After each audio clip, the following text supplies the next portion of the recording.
Welcome everyone. This is Lady G at Great Basin Alchemy, and tonight we will be doing a bit of a review, talk a bit about Mercury retrograde and the full moon in Leo. First of all, I'd like to check in with everyone to see how the self-care is going. Have you found a daily practice that is resonating for you? In the last video I did, I gave 3 suggestions for a daily practice, each of which would bring transformation to your life in a relatively short period of time. And relatively short, I would say 3 to 6 months. You would definitely notice a difference in your life. Also, I invited everyone in the New Year reading channels to connect with my Instagram account at Great Basin Alchemy and to join me in posting a gratitude post with the tag "Tonight I am grateful for," or post an image of some kind showing me something that you did that was nurturing to you or your body with the hashtag "I am nurturing my body" or hashtag "I am nurturing myself." So I'm interested to hear how that's going for you. As with anything, when you begin a practice, you may not accomplish it every single day. And some days you may accomplish several in one day. So it's important to remember that this is a practice. This is something that evolves over time, that you gain mastery over time, and that every time you set an intention to do it, and every time you accomplish one of these things that you intend to do, you are gradually building up a mastery towards it. This is very different from a perfection goal. This is attaining mastery of a skill over a period of time through repetition. So don't feel like you're a failure or you've missed the boat if you haven't been able to do something every single day. That's not the point. The point, I am challenging you to do it every single day because you're going to see results faster if you do. But that's not really the point. The point is to gain a skill. The point is to take time to nurture yourself and to increase awareness of a practice, of a way of nurturing yourself on a regular basis. And maybe daily doesn't work for you. Maybe every other day would work better for you. But finding that interval of time that works best for you is part of this experience. So I really want to encourage you to keep going, even if you feel like you've fallen off the wagon or you've forgotten. That's part of the journey. That's part of the experience. It's part of the learning process. So please don't feel discouraged. Don't feel embarrassed. This is just the way it is. And particularly in Western society, where we don't grow up with a regular practice in terms of self-care, it can feel very unfamiliar to begin with, and a little uncomfortable maybe to begin this process. So I just want to encourage you to be gentle with yourself and to keep going, and to recognize the value in beginning, even if it's not yet where you would like it to be. Let that go. No one is holding that standard up for you except for you. So for those of you who have done a little bit, or who are increasing this self-care and awareness and practice, have you noticed any shifts within yourself and then subsequently in the world around you.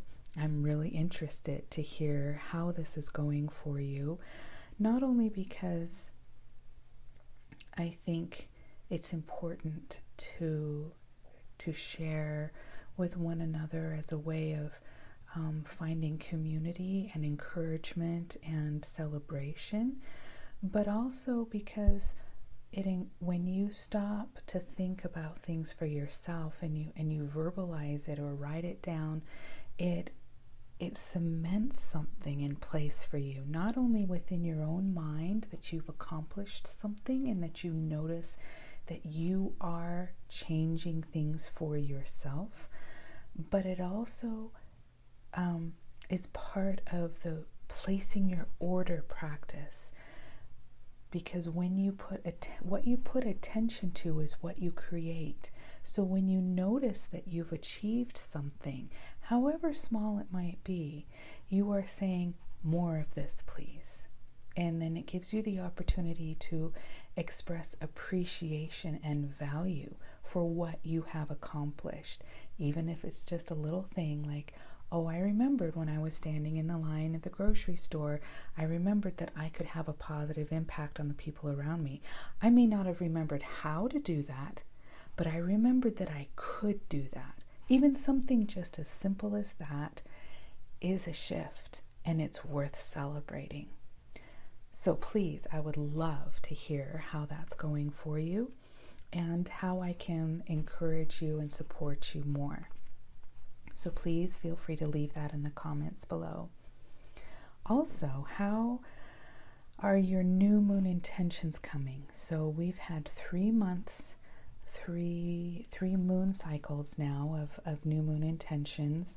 We're coming into the 3rd full moon activation of releasing in order for these new moon intentions to have space to grow and be manifest in this dimension. So I'm interested to hear if any of those have begun to appear in your life yet.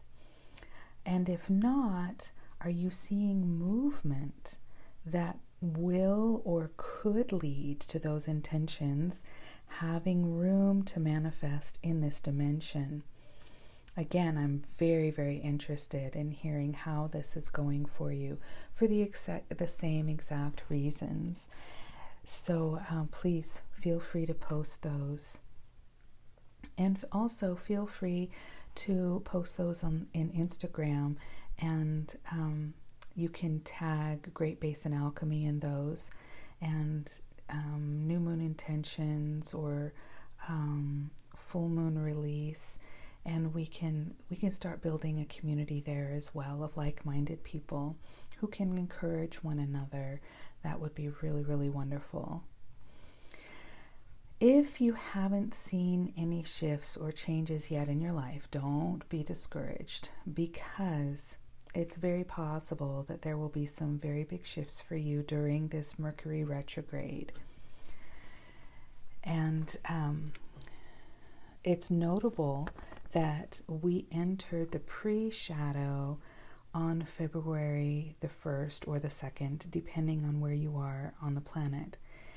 And this Preshadow for Mercury retrograde is the time I've noticed that hints or clues or rumblings of what will occur start to show up during this Preshadow time.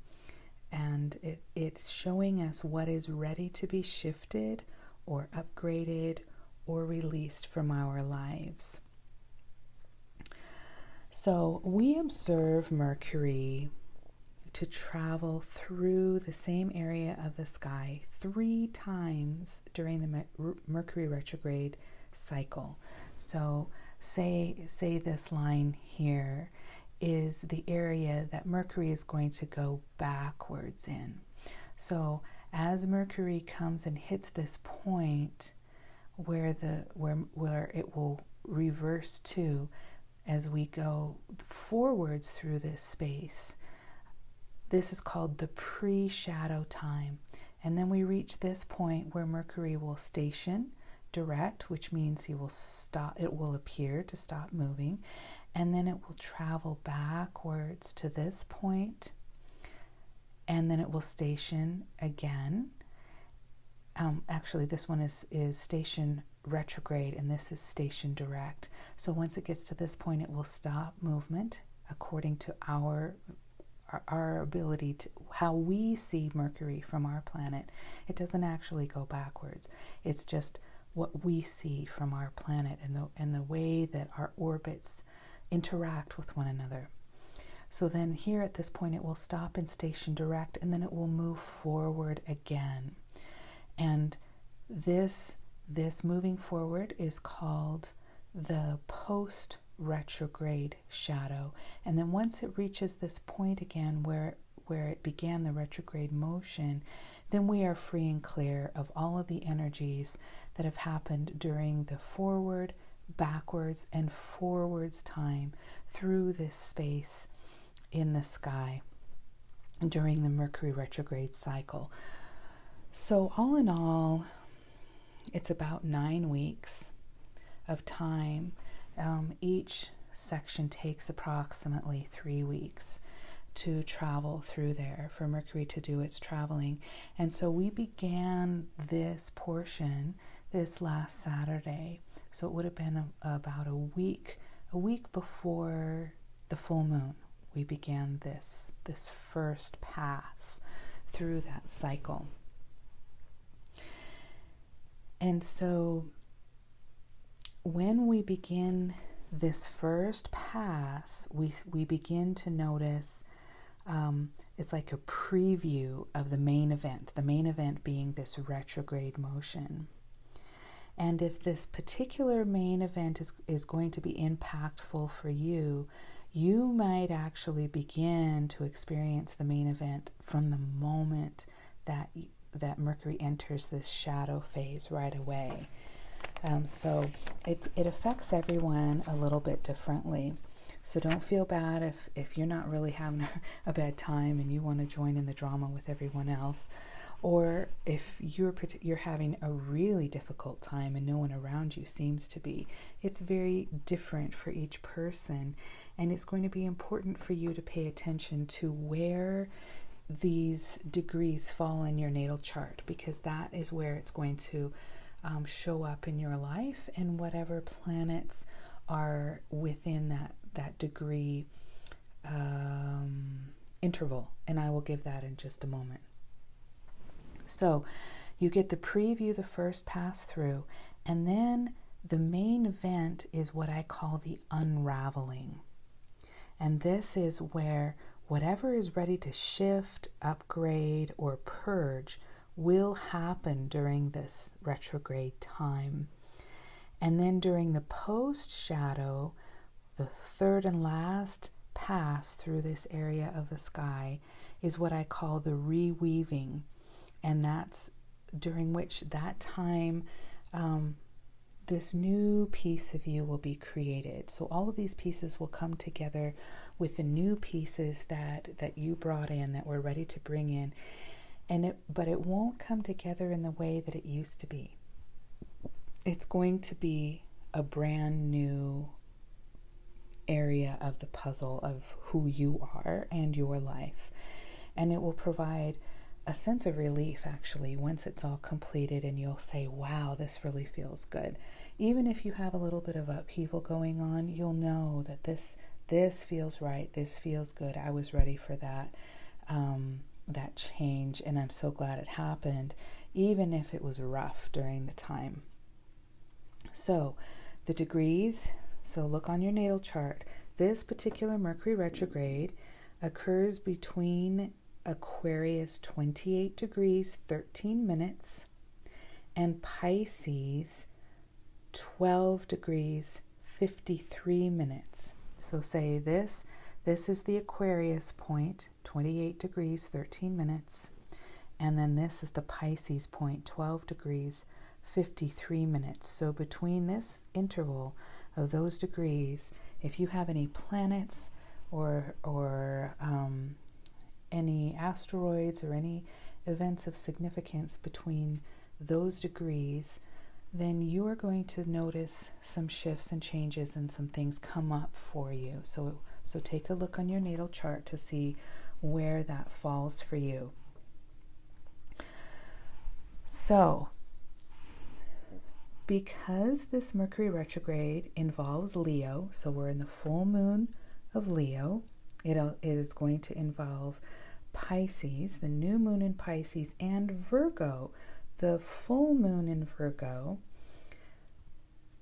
These sun signs and or moon signs will also be affected, because chances are the issues coming up will pertain to love in some way, and more specifically, some detail or aspect of love that we have been blind about, or a belief is obscuring something key to receiving love, or some aspect of love has remained hidden to us until now, and the revelation will cause us to need to reconstruct our story or our view of the world, how it works, and our place in it.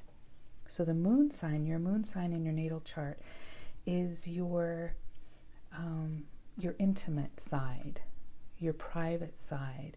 And you can also see if maybe your Venus, where Venus falls, might be impacted in this as well, because that tends to be the sign associated with romance and love. But I'm really feeling more strongly that this is going to impact your sun sign and your moon sign. So if you have your moon in Leo, Pisces, or Virgo, or a sun in Leo, Pisces, or Virgo, and possibly Aquarius, because that's when this is starting to happen, pay attention to that, because these are the people who are going to be experiencing a particularly deep shift during this time. And like I said, this is going to really have to do with love. So that's why all the stones I have here have to do with love, with the pink, rose, and the green. Both colors are connected with the major heart chakra and the minor heart chakra. So the protocols and the practice today will be about removing the barriers to receiving love, which is why I've included these 2 additional cards for this reading. What Lord Ganesha recommends being the remover of obstacles, and a mantra that might be helpful to someone. So when we come back to review the cards that I did for the year's reading, we come back to these 3. So we're talking about emergence for the first 3 months. And so we are finishing out this. Oh, did I pull the wrong ones? I pulled the wrong ones because this is for the next new moon.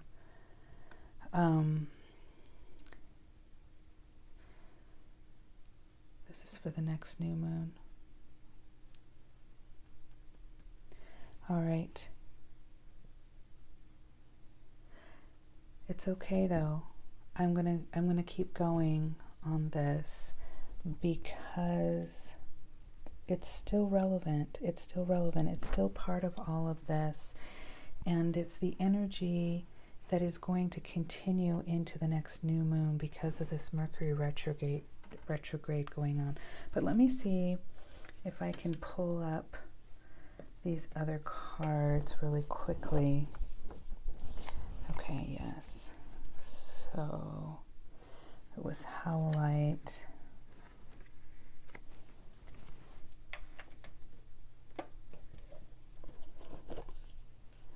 And perfect timing. Okay.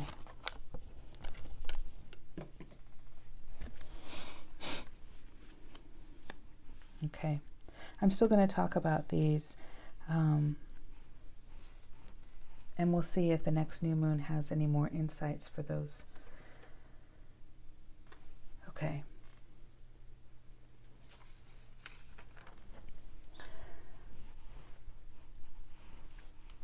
So these have to do with Mercury retrograde, particularly this one, the Amazonite, in talking about communication. Are you holding back something you need to say? The truth about a certain matter needs to be spoken. Honesty is important at this time. Have the courage to speak up with grace. Loving words have the power to heal or improve a situation.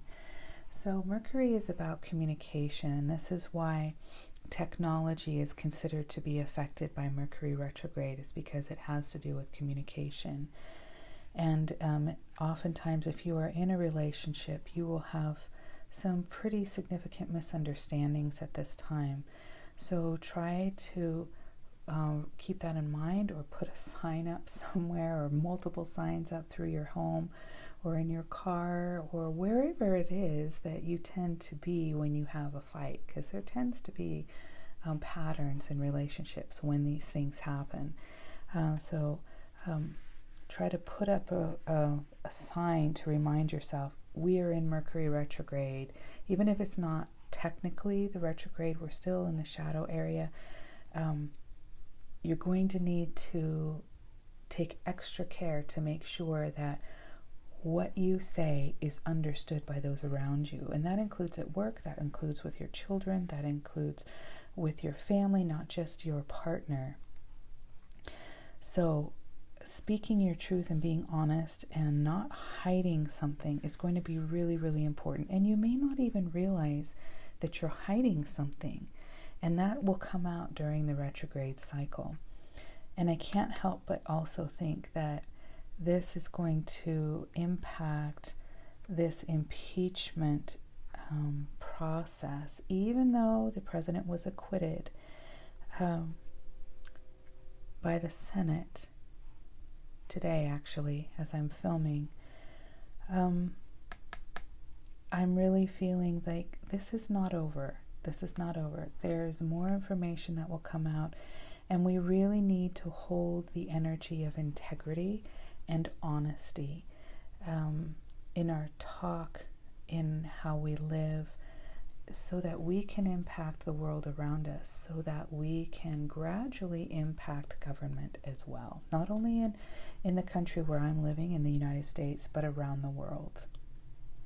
So, Howlite, are you drinking enough water? Water is a crystalline structure. Water holds memory. Water holds energy. It's important as we do this energy work in holding these frequencies within our bodies. It's important to make sure that we are hydrated, not only because by doing this energy work, we run more energy through our body, which makes us more inclined to be dehydrated, but also so that we can hold that energy more strongly due to the crystalline aspects of the water. And then perfect timing and this new home. This is a really interesting combination here.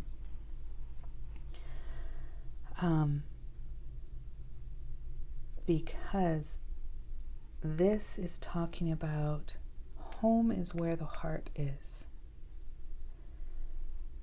Home is where you make it. Home is where you put the emphasis. Home is your heart chakra, first and foremost.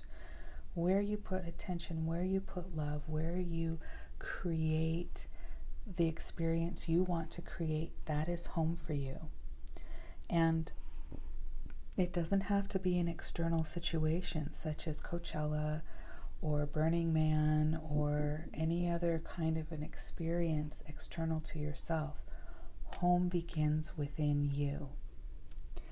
So as we clear the heart space to increase our capacity to receive love, we will automatically create a new home for ourselves. It may simply be a change in perspective, or it may result in attracting a different kind of lover, because again, keep in mind that this particular cycle we're talking about love, and this is going to be the theme for the next 9 weeks, for the next 3 moon cycles, or the next 3 moon events. So this may result in attracting a different kind of lover, or it may result in a deeper connection with your present lover, particularly if you're being honest and you're really careful in how you make sure that what you are intending to say is what is received. And it also may actually mean moving to a physical new home that will impact your love life in some way, either because you will be happier being in this new home, resulting in a more open heart, or because you have deepened a commitment either to yourself or to another. So all of this is going to be impacting us in the perfect time during the next 3 moon events. So this full moon, the new moon in Pisces, and then the full moon in Virgo, which is when Mercury goes direct again in March.